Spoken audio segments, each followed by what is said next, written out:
First things first, Chris. How are you? Good, good. It's good to be in Amsterdam.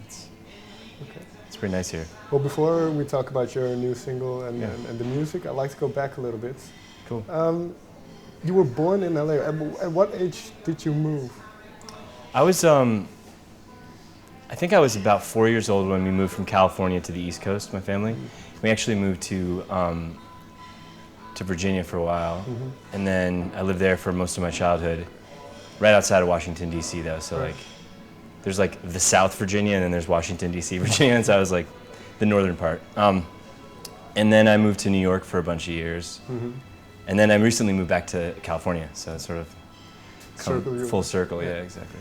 So do you have a musical memory from when you were very young in California? Ooh. Yeah, I haven't thought about that in a long time. I think when I was like in preschool, you know, there was a marathon, which was probably running around the parking lot once, but afterwards, that didn't really interest me, but afterwards we all got to like sing and dance, and I'd never done that in front of other people, and I just like thought it was so fun that everyone was like, I don't know, singing, and I just remember being like really small and thinking that was like pretty cool. Was music a big thing in your upbringing or in your household? In some ways it was. My family's they don't play music, so it was always very, both of my parents had things they loved musically. My dad was really into bluegrass and Bob Dylan, and my mom was like really into folk music and rock of like 1960s and 70s, and so I would kind of get all of that, and then whatever was sort of on the radio, honestly, you know, sort of this interesting combination of like old music and current, yes. You know. And then once, well, you mentioned these artists that your parents listened to, so once you started to develop your own taste and kind of your own direction, who were the artists you turned to?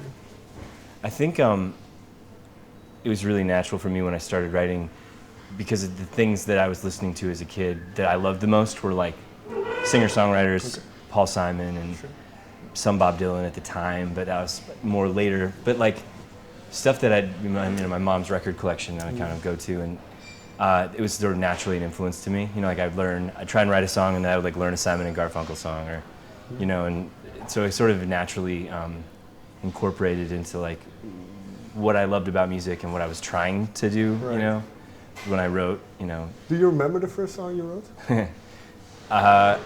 Yeah. I wrote a song when I was really, I don't know, maybe like 9 or 10, and it was called Broken Glass, Broken Heart, and the glass was a metaphor. What triggered it? I think you know, a girl didn't like me back. I think, you know, when you're 10 years old and a girl doesn't like you back, it's pretty rough. Sure. So I wrote a song about it. I don't think I played it for her, thank God. But yeah, that was. Well, what did it do to you writing that song? Did it help in a way? Or yeah. Did you... Oh yeah. I mean, I'm laughing about it, but honestly, like that I would like write poetry and it would help. And then as soon as I started singing, and trying to write words to it, I think it was, I don't know, just made me feel sort of. You take bad feelings and you can make something nice out of them. You know, it's sort of therapeutic. Because I assume then that's the same effect it has still. Yeah, that's definitely the sort of centerpiece of it. It's both sort of personal and therapeutic, and you get to. What I always loved as a kid was also listening to music would connect me to sort of, you know, to myself, but also to the artists and to people who would come to the show. And so I think that was always something I loved about music, was people would come together and not try to come across a certain way necessarily, but just sort of be like, I love this. This means something to me, you know. And so that's kind of, I think, as big a reason of why I would like choose to do it all the time, every day, is the ways I love the way it makes me feel, but also the way sort of like the goal is to sort of connect with people. Yeah. So when did this decision come to focus on music completely? Because well, you went to Stanford, a very prestigious institution. It was, I think it was. I was doing it there as a kind of.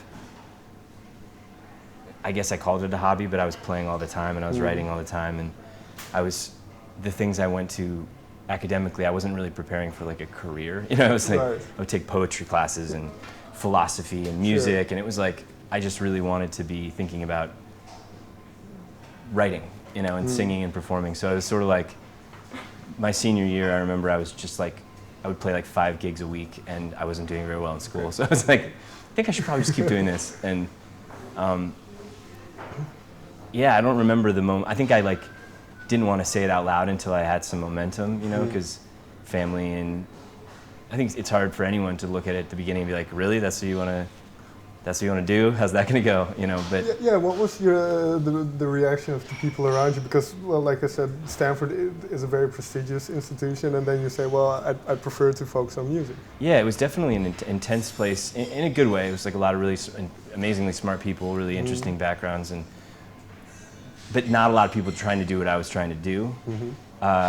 So it was a little weird from like my peers' perspective, but like I think that helped me to focus because there wasn't like I think I have friends who go to music school and they're much more prepared in terms of the music education, but I think it can be hard when you have like 100 people around you that all want to do the same thing you do, and I got to kind of have some space to myself to kind of figure it out. My family actually was super supportive. I was afraid it was, I think why I held off from saying it for so long was you're gonna like, someone's gonna turn to you and be like, nah, and you know then you have to stand up for it, and I was ready to do that, but everyone was really cautiously supportive, but definitely like, do your thing, you know. And you mentioned poetry classes, philosophy classes. Yeah. Did that in any way help you become a better writer? I hope so.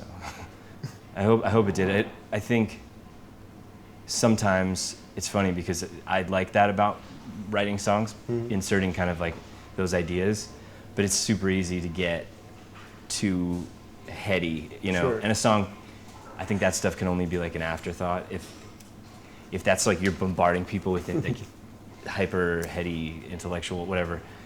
That's not what music is, you know. And sometimes I've had to learn that to like scale back on the wordy, you know, like throwing like pages of lyrics. You're like, I think this song could say just as much in like 2 paragraphs, you know, just like a really short, succinct lyrics. So that is maybe the art of it, of capturing these feelings and emotions, but do it in a concise way. Yeah, I'm still working on that. Well, what's the most difficult thing about that? I think, I don't know, I think it's what I love about writing music and writing generally, you know, pop music, anything that sort of the chorus repeats itself, and the sort of best version of it is really simple usually. It's really, but it's familiar, but it's new. You know, it's like sort of like interesting, and I don't know. Every time I write, you're like, we're gonna do it today, or is it gonna, you know? And just that's always what I'm like trying to do, I guess. Do you know when you're on the right track while you're writing? I think I know when I'm not. You know, like you like sit there and you're like, this isn't happening today. But usually I try to not. I feel like there's like an editor voice in my head at least, and if I let that judge everything, then it doesn't help actually. It sort of like gets in the way of the writing. So I'll try and just write and then later look at it and be like, what is it? Is it cool? As a listener, do I like it? Does it feel honest? You know, all those sort of like editing questions, but I just try not to, if I write with that voice, then it sounds like I was like pandering to something. You're like, what do you think? You know, and so I try not to do that. And then, well, you mentioned your first song and not being particularly proud of that song. Yeah. What was the first song that you managed to capture what we've just talked about, that you felt, now I have a good track? And I think the first song that I felt really good about sharing, not just for myself, but there was a song I wrote when I was about 18 called Starfish in the Front Yard.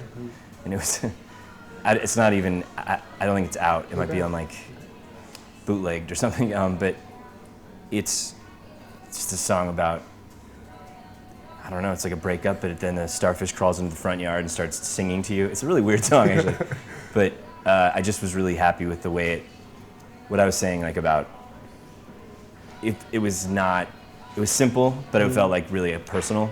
And so that was like, I felt better about the idea that I could sort of try and not just be a performer, but write songs and see what happens, you know.